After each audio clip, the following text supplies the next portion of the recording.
înviat Iisus, ce fericire, pace ne-a adus și mântuire, haideți să-i cântăm și să ne închinăm Domnului Iisus. Îți mulțumim, Iisus, de învierea ta, învierea ta, învierea ta. Îți mulțumim, Iisus, de harul ce ne-ai dat, fii în veci glorificat. Îți mulțumim, Iisus, de învierea ta, învierea ta, învierea ta. Îți mulțumim, Iisus, de harul ce ne-ai dat, fii în veci glorificat.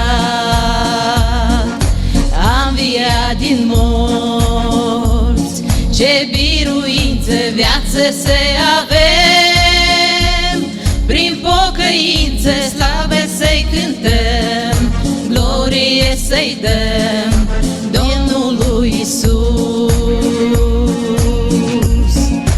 A înviat din morți, ce biruință, viață să avem, prin pocăință, slavă să-i cântăm, glorie să-i dăm Domnului Iisus.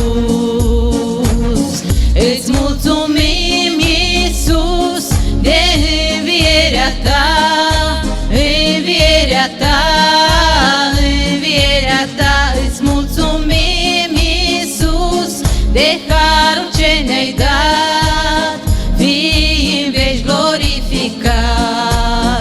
Îți mulțumim, Iisus, de învierea ta, învierea ta, învierea ta.